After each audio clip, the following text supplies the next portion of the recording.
jumpa lagi dengan saya. Sebelumnya mohon maaf kalau di video ini saya memakai masker, karena dalam masa pandemi COVID-19 ini diharuskan dan wajib memakai masker ketika beraktivitas di luar rumah. Terima kasih juga untuk teman-teman yang sudah like video saya dan subscribe channel saya ini. Dalam video kali ini saya ingin menjawab beberapa pertanyaan dari teman saya soal video sebelumnya yang saya upload ketika saya bersepeda sambil memegang sesuatu. Karena mereka bingung apa yang dimaksud dengan video tersebut. Apa yang mau diceritakan dalam video tersebut. Ini adalah jawaban dari pertanyaan-pertanyaan tersebut. DJI OM4 adalah gimbal keluaran terbaru dari DJI yang ramping, ringan, kuat, dan lebih cerdas dari gimbal yang pernah ada. Beberapa yang bisa digarisbawahi di sini adalah magnetic mounting system yang praktis, active tracking yang diperbarui, motor gimbal yang lebih kuat, dan beberapa efek kreatif yang baru. Setelah menonton video ini, diharapkan teman-teman mendapatkan informasi yang cukup dan bisa menentukan apakah layak untuk memiliki gimbal ini. Oke, tanpa berlama-lama kita akan unboxing dan review dari DJI Osmo Mobile 4 atau biasa disebut DJI OM4 ini. Selamat menyaksikan. Oke, sekarang kita akan unboxing DJI OM4 ini. Mari kita lihat apa yang ada dalam box ini. Kita buka. Nah, kita lihat di sini ada kotak lagi atau box lagi, dan nanti kita akan lihat apa yang ada dalam kotak ini. Sekarang kita lihat dulu apa yang ada di sini. Ya, kita lihat di sini ada beberapa item. Yang pertama adalah tripod. Tripod ini terbuat dari plastik solid. Menurut saya bagus build quality-nya, kokoh dan kuat kelihatannya. Juga ada tulisan DJI di sini. Nah, di masing-masing kakinya ada tulisan DJI-nya. Oh iya, kenapa gimbal ini perlu tripod? Karena permukaan bawah tripod ini tidak rata, jadi harus pakai tripod ketika gimbal akan diletakkan. Jadi seperti ini, supaya dia lebih stabil. Oke, kemudian yang kedua adalah kabel charging. Ini kabel charging yang diberikan oleh DJI untuk mencharge gimbalnya ini adalah USB Type-C. Ini lebih bagus, lebih cepat dalam hal pengisian dibandingkan dengan tipe USB sebelumnya. Kemudian yang berikutnya adalah magnetic phone clamp. Ini adalah magnetic phone clamp. Ini bisa dipasang langsung di handphone kita. Ini lihat ada logonya DJI. Ini dipasang di handphone kita di posisi tengah, ditarik seperti ini, dan nanti gimbalnya akan menempel di magnet ini. Jadi magnetic phone clamp ini bisa dipasang pada handphone yang menggunakan casing atau tidak menggunakan casing. Jadi untuk casing yang tebal mungkin bisa dicopot casingnya baru dipasang ini, atau kalau pakai casing yang lumayan tipis bisa langsung pakai ini. Oke, kemudian berikutnya adalah ini extra pad. Extra pad ini digunakan sebagai pengganjal. Digunakan sebagai pengganjal atau tambahan ketebalan handphone. Jadi ini diletakkan di sini. Seperti ini. Ini untuk handphone tipis seperti beberapa produk Apple atau Samsung. Ini bisa dipakai ganjalan seperti ini. Oke, berikutnya adalah gimbalnya sendiri.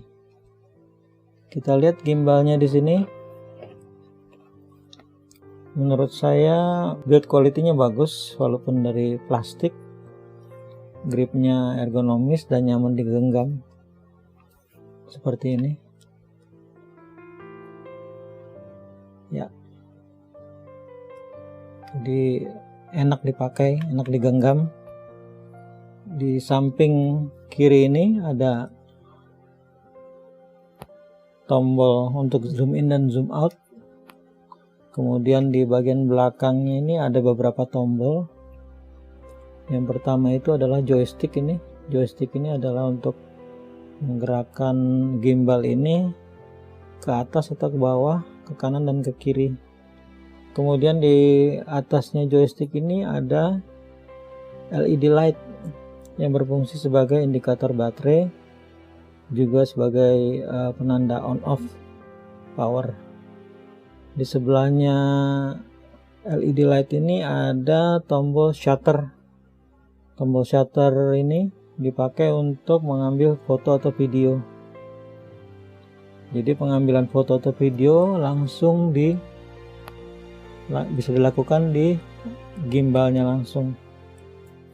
Kemudian di bagian bawah sini, di bawah tombol shutter ada tombol menu. Tombol menu ini untuk memilih beberapa menu yang ada di aplikasi DJI Mimo yang nanti kita akan install.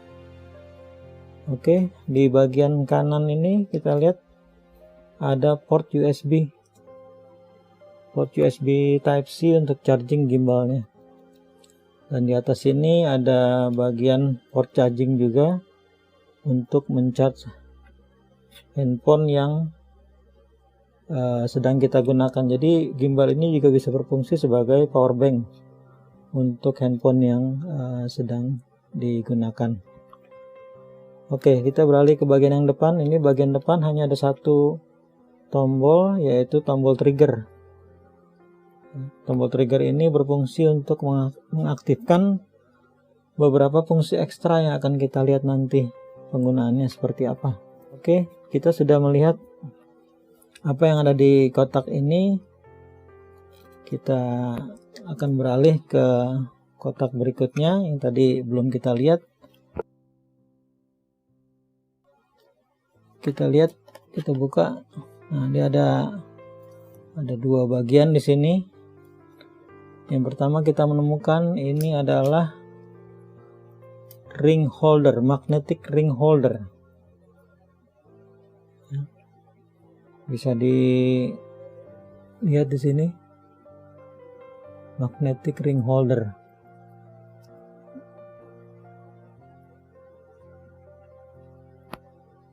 Ya, ini dipasang langsung pada handphone dan ini tidak disarankan dipasang pada casing handphone.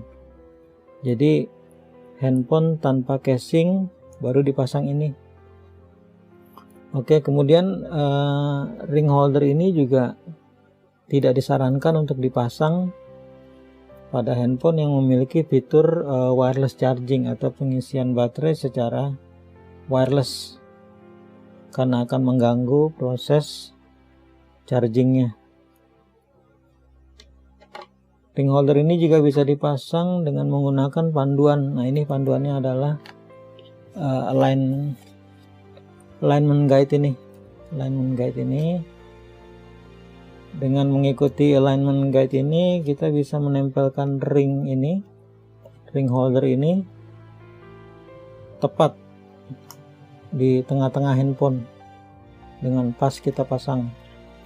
Kita hanya tinggal mengikuti panduan yang ada di sini.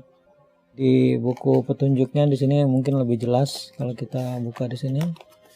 Ya, kita keluarkan saja buku panduannya di sini. Cukup tebal ini buku panduannya. Isinya bermacam-macam. Nah, ini ada quick start guide. Kemudian di sini ada pengoperasiannya nih untuk memasang ring holder tadi. Nah, ini. Jadi bisa dibaca dari sini untuk memasangnya. Oke, kemudian ini adalah perekat perekat 3M ini dipakai untuk merekatkan ring holder ini ke handphone. Kemudian di dalam sini juga ada lap pembersih yang kering dan yang basah. Jadi kalau kita mau memasang ring holder ini di handphone, kita harus membersihkan dulu dengan lap basah, kemudian lap kering, baru dipasangi perekat ini 3M ini dan dipasangi ring holder ini. Oke, jadi ring holder ini juga bisa dipakai untuk memegang handphone ya. Jadi ketika sudah dipasang di handphonenya, ini bisa dikenakan di jari kita untuk memegang handphone supaya handphone tidak jatuh seperti ini. Atau ring holder ini juga bisa diposisikan untuk melihat film atau video. Nah, seperti ini. Kemudian kita beralih ke sampingnya ini.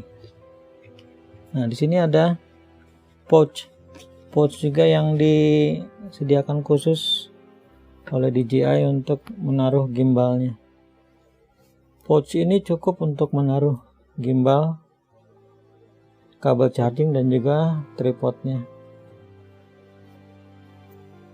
Cukup besar untuk menaruh ketiganya. Oke, kita semua sudah melihat apa yang ada dalam box ini. Jadi kita beralih sekarang ke install aplikasi DJI Mimo-nya. Oke, setelah kita unboxing tadi, sekarang kita install aplikasinya. Sebelum kita install aplikasinya, kita koneksikan dulu handphone kita ke gimbalnya via Bluetooth.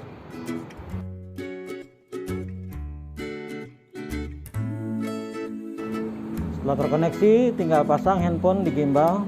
Cara pasangnya bagaimana? Seperti ini.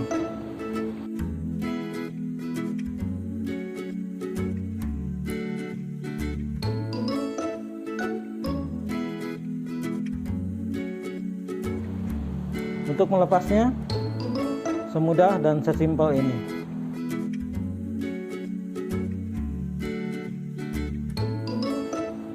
Oke, setelah gimbal terpasang di handphone, kita buka Play Store, kita ketik DJI Mimo. Karena sudah terinstall di handphone saya, jadi saya tinggal buka aplikasinya. Setelah terbuka, kita akan lihat satu persatu fitur-fitur atau pengaturan yang ada di aplikasi DJI Mimo-nya. Sekarang kita masuk di aplikasi DJI Mimo-nya. Apa aja sih fitur-fitur dan settingan yang ada di aplikasi Mimo App ini? Kita bisa lihat di sisi sebelah kanan kalau handphone kita posisikan dalam mode landscape. Ada beberapa menu pilihan mode pengambilan gambar atau video. Yang pertama, mode foto. Di mode foto kita bisa mengatur besarnya frame yang akan kita ambil. Ada 4:3, 16:9, dan seterusnya. Juga ada pengaturan flash, apakah off atau bisa selalu on. Selain itu ada pengaturan white balance dengan beberapa pilihan mode yang tersedia. Kita juga bisa mengaktifkan grid lines atau garis bantu, baik itu yang biasa ataupun ditambah dengan garis diagonal. Di bagian general ada beberapa informasi seperti device management, device name, info versi, dan lain-lain. Dalam pengaturan gimbal ada beberapa setting yang bisa dipakai, yaitu yang pertama, mode gimbal. Mode gimbal itu ada mode follow, tilt lock, FPV, dan spin shot. Selain itu kita bisa mengaktifkan spot mode, mengatur kecepatan zoom, dan pengaturan lainnya. Kita juga bisa mengubah mode foto atau video yang ada di tombol M atau mode di gimbal menjadi mode quick menu. Kemudian ada settingan untuk glamour effect untuk membuat tampilan foto atau video menjadi berbeda sesuai dengan beberapa settingan yang bisa dipilih. Yang kedua, mode video. Di mode video ada pengaturan resolusi berapa yang akan dipakai, dan ini tergantung handphone yang kita pakai. Di HP Android seperti yang saya pakai ini hanya bisa menampilkan resolusi maksimal Full HD. Sementara HP saya sebenarnya sudah support 4K. Di sini saya menghubungkan gimbal ini dengan aplikasi Filmic Pro yang ada di handphone saya. Kita bisa lihat bahwa aplikasi ini bisa mengenali kemampuan kamera handphone saya yang sudah support 4K.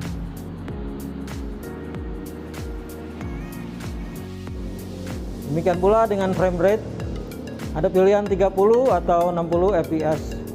Mungkin di HP lain seperti produk Apple bisa menampilkan lebih banyak pilihan.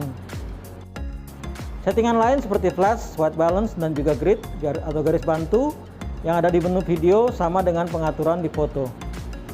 Demikian pula halnya dengan pengaturan gimbal dan setting general sama dengan pengaturan di foto. Yang ketiga, mode panorama atau pano. Ada 3 jenis panorama yang bisa dipakai. Yang pertama pano 3x3, pano 240 derajat, dan clone me pano. Di mode pano ini juga bisa diatur timernya, ada pilihan 3, 5, dan 7 detik. Ada tambahan fungsi di mode pano yaitu Save Unstitched Pano Photos, yaitu apabila foto panoramanya tidak terangkai dengan sempurna, maka foto tersebut tetap akan disimpan. Yang keempat, Hyperlapse. Hyperlapse adalah sebuah teknik fotografi timelapse yang memasukkan pergerakan kamera saat ingin mengabadikan objek. Kalau timelapse itu posisi kamera diam, namun arah kameranya yang bergerak, tapi tidak bergerak jauh, dan biasanya harus menggunakan tripod sebagai penopang kamera. Sedangkan hyperlapse, kamera bergerak ke posisi manapun mengikuti perjalanan dan jaraknya lebih jauh. Intinya, video timelapse atau hyperlapse adalah video yang terdiri dari beberapa foto yang digabung dan akhirnya menjadi sebuah video. Di mode hyperlapse, menu setting yang ada yaitu pengaturan resolusi yang akan dipakai dan juga speed atau kecepatan yang akan digunakan. Yang kelima, timelapse. Di sini ada pengaturan durasi dan interval. Juga kita bisa membuat pad sendiri untuk menentukan pergerakan gimbal. Teman-teman bisa mencobanya sendiri dengan hasil yang nantinya mungkin akan berbeda. Yang keenam, Dynazoom atau Dynamic Zoom, atau orang lebih mengenal dengan istilah Dolly Zoom atau Vertigo Effect. Ada 2 menu yang bisa kita pilih, yaitu Move Out atau menjauh perlahan dari objek yang sedang diambil, dan satunya lagi Move In atau perlahan mendekati objek yang sedang diambil. Caranya yaitu dengan menggambar pada layar handphone objek yang akan diambil dan kemudian tinggal pencet tombol record sambil perlahan mendekati atau menjauhi objek tergantung dari pilihan yang diambil, move in atau move out. Oh ya, di mode foto atau video di layar handphone juga ada pengaturan zoom in dan zoom out yang terletak di bagian bawah. Menu terakhir adalah story, di mana kita bisa berkreasi dengan menggunakan beberapa template atau draft yang disediakan berikut efek-efeknya. Selain itu, kita juga bisa membuat custom story, di mana kita bisa lebih bebas berkreasi. Di aplikasi Mimo App ini juga ada fitur gesture control yang memungkinkan kita untuk mengaktifkan tombol rekam atau shutter hanya dengan menunjukkan tanda V atau victory, atau dengan cara lain yaitu dengan melambaikan tangan seperti contoh berikut ini. Selain itu, di aplikasi ini juga tersedia menu untuk mengkalibrasi gimbalnya dengan cara mengikuti instruksi yang tertera di layar handphone. Demikian beberapa menu yang ada dalam aplikasi DJI Mimo atau Mimo App ini. Semoga informasinya jelas dan membantu.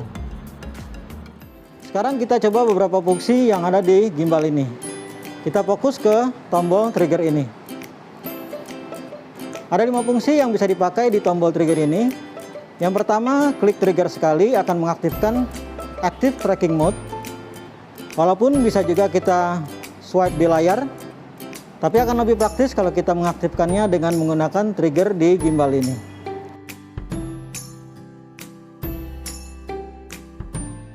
Yang kedua, klik trigger 2 kali akan membuat posisi gimbal menjadi center kembali atau recenter.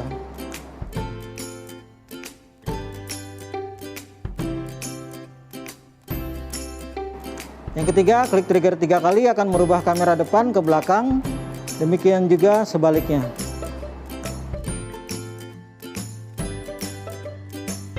Yang keempat, kalau kita tekan dan tahan tombol triggernya akan masuk posisi lock mode.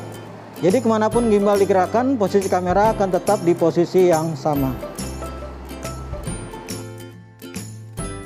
Yang kelima atau yang terakhir, kalau kita tekan trigger 2 kali kemudian ditahan, maka akan masuk dalam mode sport yang memungkinkan kita untuk mengikuti pergerakan subjek dengan cepat seperti ini.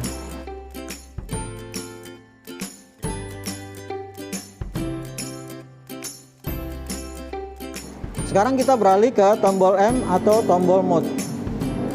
Tekan tombol mode sekali akan merubah mode foto atau video. Tapi kita juga bisa memprogram tombol mode foto dan video tersebut untuk menjadi quick menu agar memudahkan berganti mode tanpa harus masuk ke aplikasinya. Jadi berganti mode langsung melalui gimbalnya seperti ini.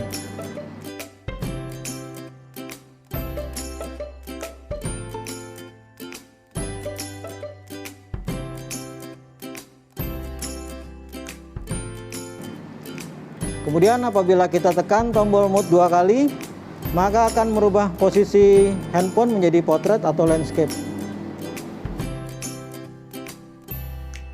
Dan jika kita tekan dan tahan tombol M dan terdengar bunyi beep sekali, maka gimbal akan masuk dalam posisi standby.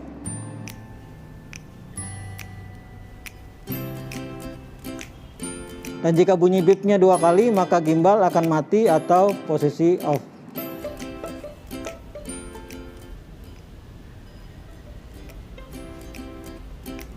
Demikian beberapa info penggunaan tombol mode dan juga trigger.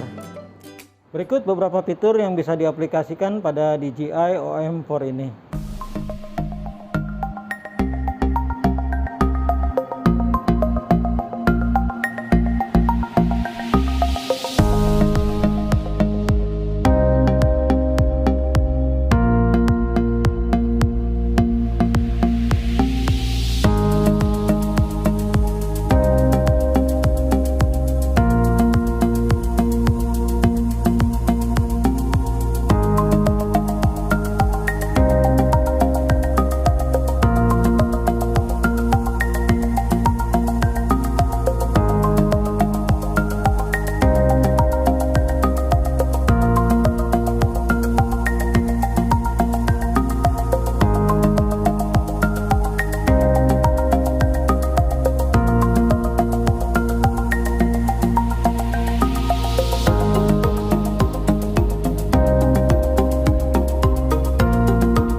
Setelah beberapa minggu saya pakai gimbal ini, saya merasa cocok karena kepraktisannya pada saat memasang atau mencabut handphone dari gimbal. Selain tentunya ringan dan beberapa fitur menarik di sisi hardware maupun softwarenya, yaitu aplikasi DJI Mimo. Gimbal ini sangat layak dibeli, khususnya buat teman-teman yang suka traveling atau membuat konten video yang menarik. Ada beberapa hal yang buat saya agak mengurangi nilai dari gimbal ini, yaitu yang pertama, bagian bawah gimbal yang tidak rata, sehingga untuk membuat gimbal ini berdiri harus menggunakan tripod. Mungkin karena pertimbangan estetis atau ergonomis sehingga gimbal ini dibuat seperti itu. Yang kedua, sepertinya untuk HP Android ada keterbatasan pengenalan komposisi hardware yang ada di dalam handphone yang kita pakai. Yang saya maksud, aplikasi DJI Mimo-nya ini tidak mengenali kemampuan handphone yang sebenarnya mendukung format 4K, tapi hanya bisa disetting maksimal ke Full HD. Yang ketiga, fitur atau efek tertentu kurang maksimal di HP Android. Contohnya untuk efek dynamic zoom atau vertigo effect, kurang maksimal hasilnya dibandingkan dengan ketika menggunakan iPhone. Saya berharap akan ada update atau pembaruan dari sisi hardware maupun aplikasi yang akan membuat kinerja gimbal dan juga beberapa efek akan berjalan maksimal, khususnya di HP Android. Oke, sekian video unboxing, tes dan review dari DJI OM4 ini.